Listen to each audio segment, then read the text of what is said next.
Hi, I'm Rena Greenberg. It's an interesting fact that we tend to judge other people by their behaviors and also how we feel around them. But we tend to judge ourselves by our internal process. What are our thoughts and feelings? So, what do I mean by that?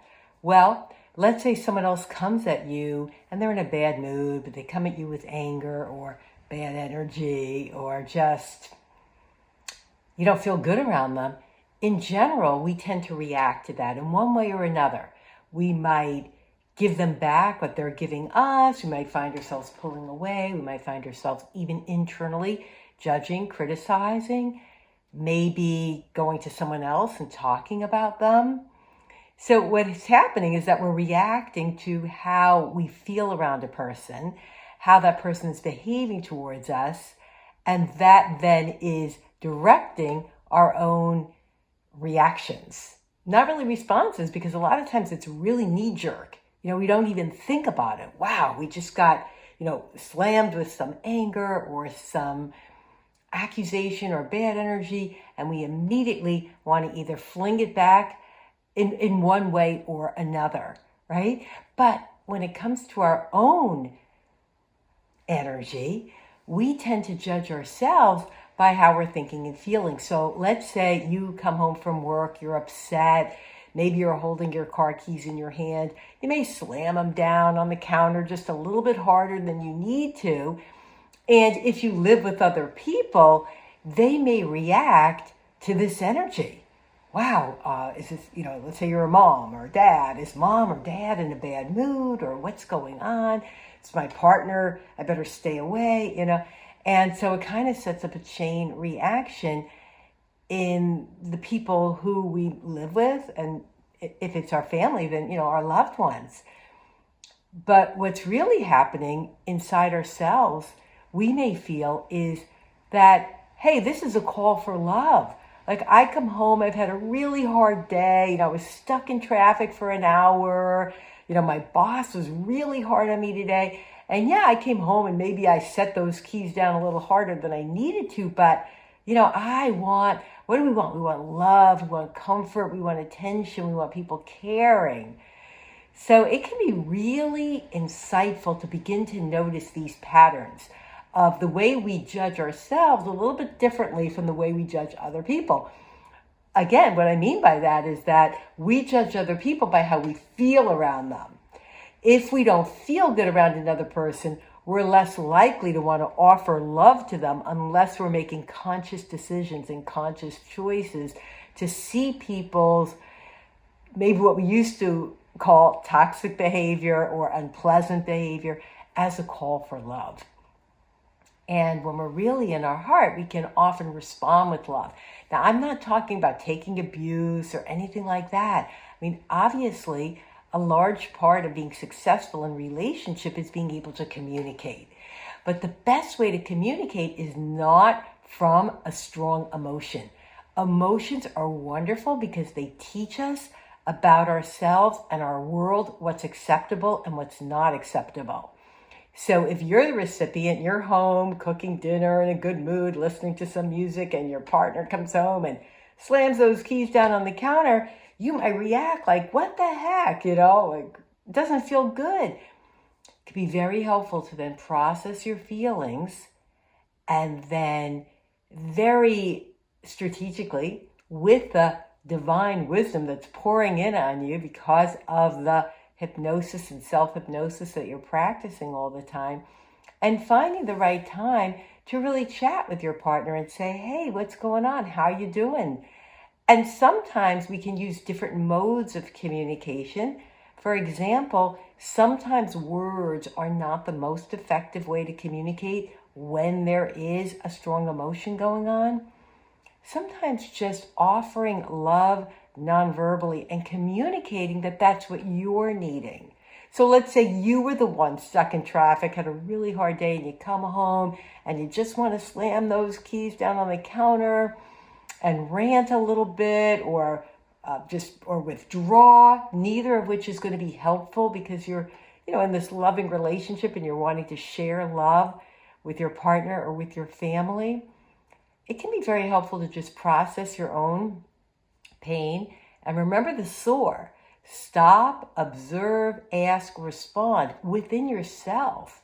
So I love practicing the SOAR in my hypnosis and self-hypnosis. So you stop and you observe what's going on and ask yourself, what am I needing? Shower yourself with compassion, with love. And one way to be loving to yourself is to let the people around you know what you're needing. I am needing some love. I am needing a hug. I'm needing a warm meal and a kind ear to listen, because I want to, talk about my day, if you don't mind giving me 15, 10, 5 minutes, whatever it is. But really communicating that, getting permission. And, sometimes a lot of us didn't grow up with the best role models in communication, but it's such a wonderful thing to learn to communicate through the wisdom of the heart.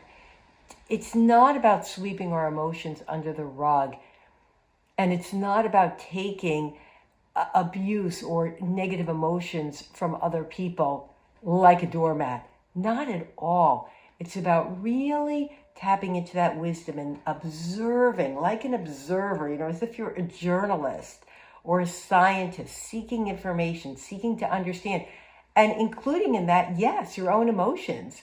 Maybe you are having a reaction to what's going on. That's okay. No judgment, no criticism. But what can be really, really empowering is to start to notice, what do I want? How do I want to feel?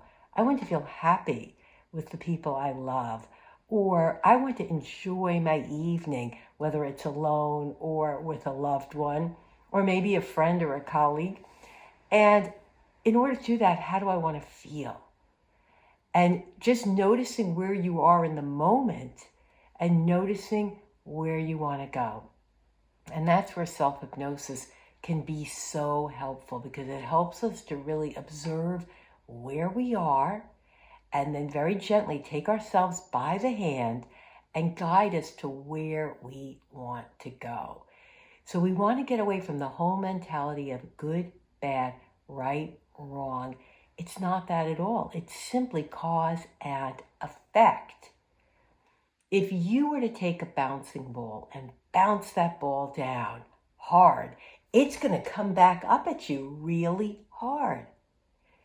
If you take the same bouncing ball and drop it down gently, it'll still come back up, but much more slowly and more gently. So we have to ask ourselves, what do I want? What do I want to accomplish? What do I want to achieve? How do I want to feel? And tonight, when I go to sleep and I look back on my day, do I want to feel good about my day? And if I choose a certain behavior, how am I more likely to feel? Am I going to feel that old familiar shame, which is so degrading and toxic and diminishing? Or do I want to feel strong and empowered because I made the best choice for myself?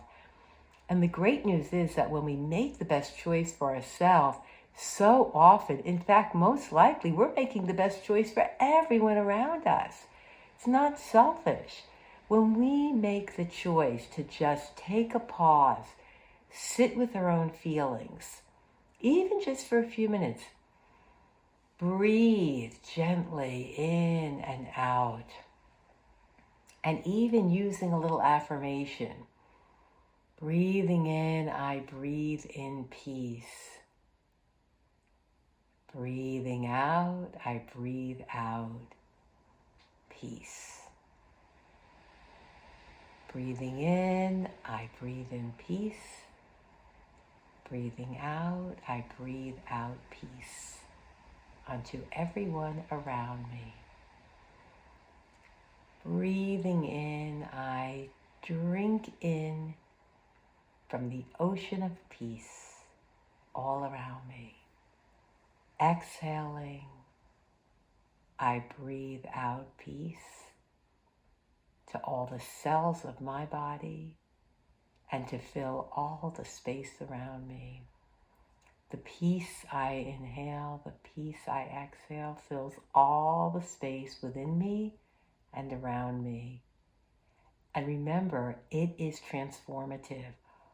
At the subconscious level, we're all connected, whether we know it consciously or not. Sometimes we feel it, like in a very special situation.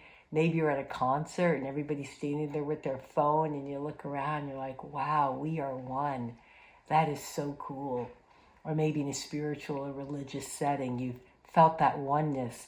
Or for me, when I had my babies, I just felt this incredible sense of oneness with all of life, because so many people birth babies and we all have mothers and fathers. And in that moment, I really felt like I connected with all of humanity, this idea of birth and having the life come through is just phenomenal.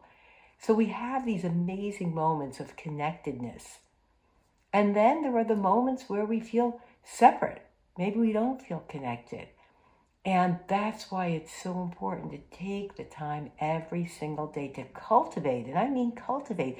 We're cultivating this connection with our own heart, and through the heart, we're tapping into the brilliant, creative, intelligent subconscious mind, which then connects us with all of life. And when we're sending out those high vibes, the high vibrations, we're sending out blessings to our friends and our enemies. We're sending out those blessings. We're sending out that goodwill, that love. We're actually at the same time filling ourselves up, but those vibrations that we're sending out are very, very real. And we can start to feel that positive energy coming back towards us. Ironically, or interestingly, not always from the same person that we're sending that love to, but it's going to come back to us one way or the other.